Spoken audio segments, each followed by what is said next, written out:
Welcome to the Sovereign News Network. This segment was recorded on November 30th. As always, we bring you clear, factual updates from around the world without the noise. Here's your 5-minute brief. Cyclone Ditwah has led Sri Lanka to declare a nationwide state of emergency after days of intense rainfall triggered widespread flooding and multiple landslides across the country. At least 132 people have been confirmed dead and 176 remain missing, with emergency officials noting that many affected areas were hit with little or no warning. Several districts remain fully or partially submerged after major rivers overflowed, pushing water through residential zones and low-lying towns. Rescue crews are still attempting to reach remote communities that were cut off once roads, bridges, and hillside routes collapsed. Officials say relief centres are operating under strain as they work through shortages of clean water, medical supplies, and temporary shelter. With additional rainfall possible, authorities warn that the number of confirmed casualties may increase as teams regain access to isolated regions and assess the full extent of the damage. In financial news, a separate systems failure near Chicago created major disruption across global markets. Global financial markets saw unexpected disruption after a major data center near Chicago experienced a cascading systems failure that halted trading across several exchanges. Early reports indicate the outage began when the facility's cooling and power management units malfunctioned, triggering an automatic shutdown of key servers responsible for routing transactions. As platforms went offline, trading desks and automated systems were forced to pause or reroute activity, creating brief spikes in volatility across equities, futures, and commodities during peak hours. Analysts say the event highlights growing concerns about infrastructure resilience as global markets rely increasingly on a handful of centralized data hubs.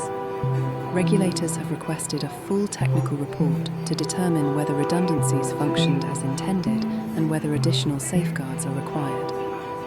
Operators expect core systems to stabilize within the next day, though some delays and reduced liquidity may linger as platforms synchronize and resume normal workflows. In science and technology, researchers reported progress toward long-range quantum communication.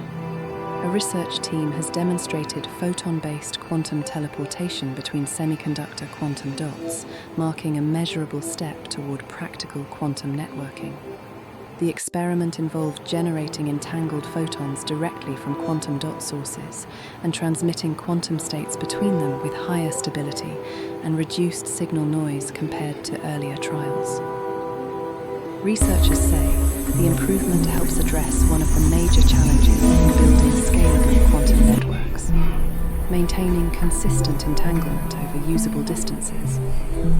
According to the team, the method could eventually support secure, ultra-fast communication channels, though substantial engineering work remains before integration with existing fiber optic infrastructure. The findings also suggest that quantum dot platforms may offer a more commercially viable path forward than previously assumed, especially as fabrication processes for semiconductor-based qubits continue to improve. In the medical field, another significant development emerged in pediatric surgery.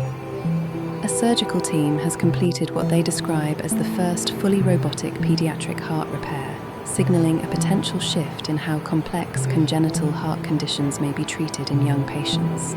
The procedure used a dedicated robotic system designed for precise, minimally invasive movements that exceed the fine motor capability of manual techniques. Physicians involved in the operation reported reduced incision size, limited blood loss, and a shorter projected recovery period, all of which are significant advantages for children undergoing cardiac surgery. Specialists say the approach could broaden treatment options for patients who are not strong candidates for traditional open-heart procedures due to age, anatomy, or medical risk factors. The hospital plans to publish additional clinical details after follow-up evaluations and is exploring whether similar robotic methods can be applied to other pediatric cardiac repairs. In local community news, firefighters in California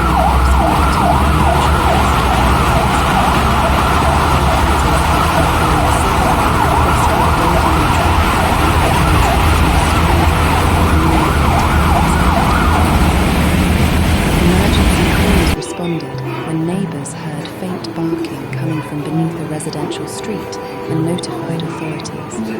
Once on scene, firefighters used specialised cutting and detection equipment to locate the dog within a section of the drainage pipe and remove a portion of the structure without causing further harm.